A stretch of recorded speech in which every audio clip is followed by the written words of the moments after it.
Hi all, this is video number 2 and this one is basically about the route that we chose to get ourselves over to Canada, legally obviously. I am a qualified electrician over here. I did kind of a fast track course while we had our business.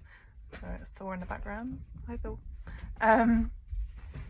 And yeah, so that we could sort of incorporate some electrics into our gardens and into some of the houses we were doing. So yeah, it came in quite handy. Chris is obviously a carpenter, so a lot of the houses and everything over in Canada are timber framed, so obviously they're always going to be crying out for carpenters over there. So we kind of had a look, but our points were not quite good enough to put ourselves into the express entry pool, which basically puts you through for permanent residency. We don't have enough points for that yet, so we decided that I could go over to Canada and study their electrician's course for the year. So yeah, that would basically get me started on the route to working over there. Chris is obviously a carpenter, so he would be able to find work on a work permit alongside me. So what we did was applied for a study permit for me. I have to have a co-op permit because I have to do work experience alongside my course, and then Chris gets a work permit alongside me so that he can work full time. I am also allowed to work 20 hours a week around my course, which is really, really helpful because obviously it means that Chris isn't the sole earner while we're over there. So then the goal was to find a college in an area that was affordable for us. So we started looking around at all the different colleges, and actually one of the best sort of lots of college we found were all in Nova Scotia. So it's actually the closest to the UK from obviously where we are now. So yeah, we started looking at all the courses. We found an electrician's course, and then we then wanted to find a property that was close to that because obviously we wanted to buy something. We actually wanted to buy land rather than a house because we want to build our own off-grid property, and the way we want to do it is obviously I get qualified as a sparky and Chris will obviously build the frame and then I can wire it up, but we'll be off-grid, so no, we won't be kind of linked up to Nova Scotia Power. We'll be on solar, potentially we might use some wind power as well.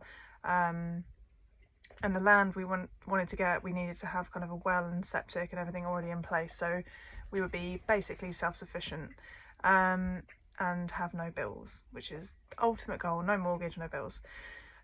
So yeah, we started to do some research, found a course in a place called Shelburne, and then we managed to find some land, had a look at lots of different plots. While we were kind of doing all of this, we decided that it was a good time to put our house on the market, because even though we hadn't even applied for our permits yet, we were kind of absolutely sure that this was the way we wanted to go, and our house was going to be our funding to get us out there. So we went down the road of starting to put the house on the market, and it sold really quickly, and it sold over asking price, which was great because we'd done so much work to it. So got it all sold. We then took a trip to Canada while it was all kind of going through. We wanted to kind of scout out different areas, look at different plots of land, and yeah, kind of get an idea for things. We found an amazing realtor over there who was helping us all with this amazing app where you can literally just go and find all these plots, and it works real time, so while you're walking around a plot you can see how big it is on the map.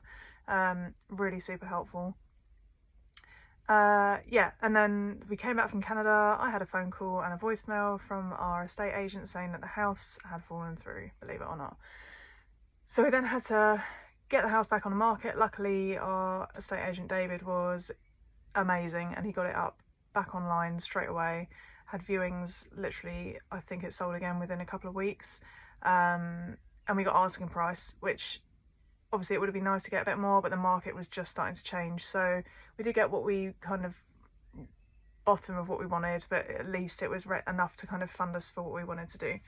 So we now had the money in the bank to be able to buy a plot of land that we wanted. we found an amazing plot when we were out there, and it was right on the sea. Basically, it was on a beautiful little cove. It was only 1.6 acres, that one, and they wanted about 44,500 Canadian dollars for it. So we thought it'd be a little bit cheeky and put an offer in. Obviously worked with our realtor to make sure we weren't going to offend anybody. Bearing in mind that it was completely overgrown with trees, and there was so much work that had to be done. There was no well, there was no septic, there was no power anywhere near it that we could use short term. So we would have had to basically start from scratch. And then we found out we'd have to have permits so that we could even put the well and the septic in. So I would have to have all of the building permits in place before we even had an offer accepted on the land.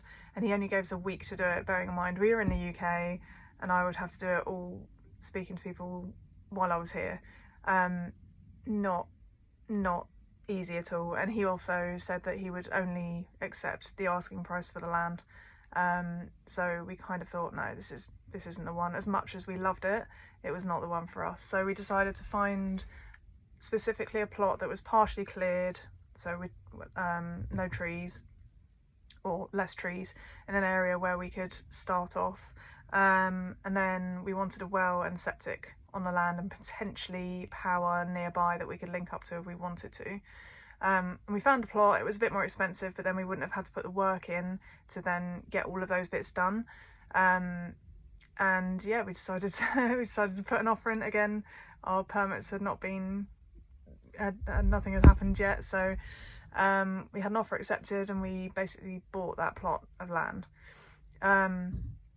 I applied for our permits to get everything put through. Beforehand, we had to do something called an IELTS test, which is IELTS.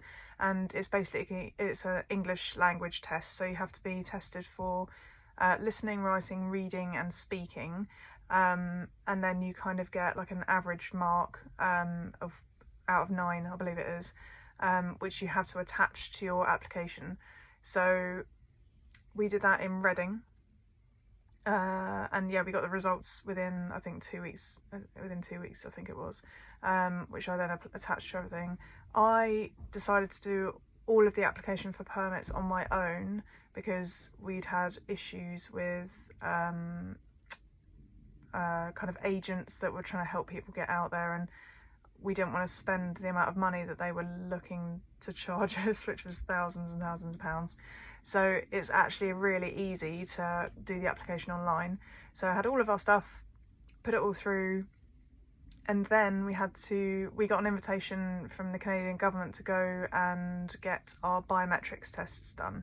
So we had to go up to London. Obviously there's different places within the UK that you can go to. We got the train up to London. It was probably a 5-minute appointment for each of us. I had to go in, answer a few questions, have our fingerprints done and out again. So it's obviously to make sure that there's nothing on our records, that no criminal record or anything like that. I think we got the results for that again. I think that was within another 2 weeks, and that went straight onto the application that was already in place that I'd put on. So it got sent straight to the Canadian government.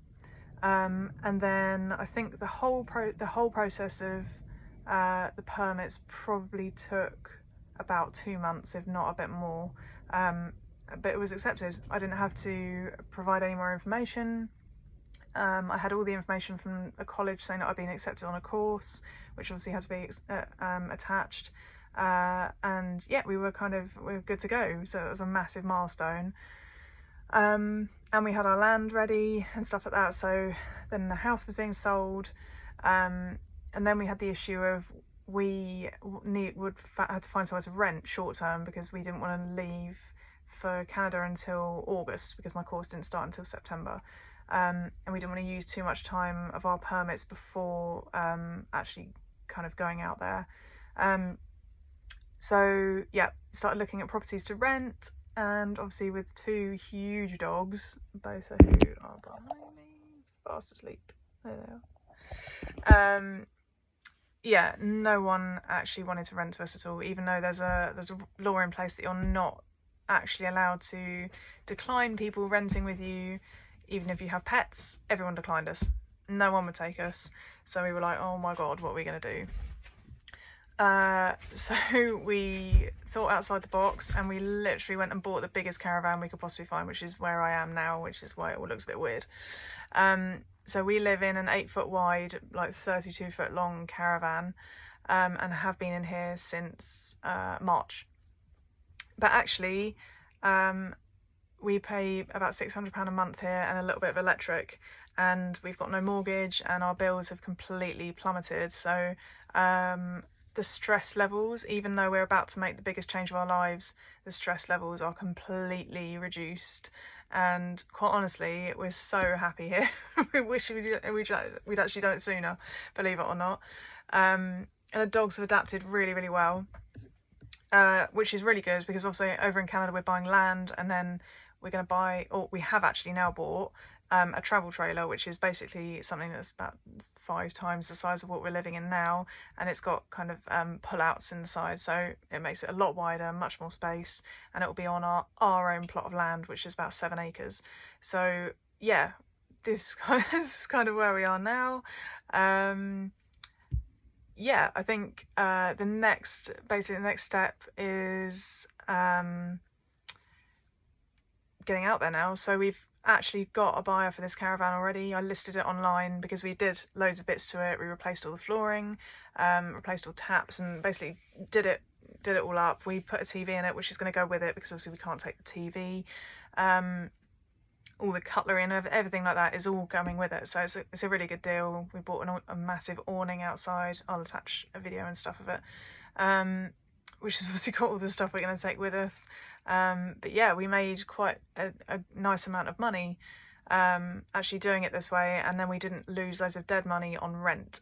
So it's definitely something that I would recommend if you're thinking about, if you've got like a short gap to fill, and renting is really not an option because of the price. Definitely recommend it.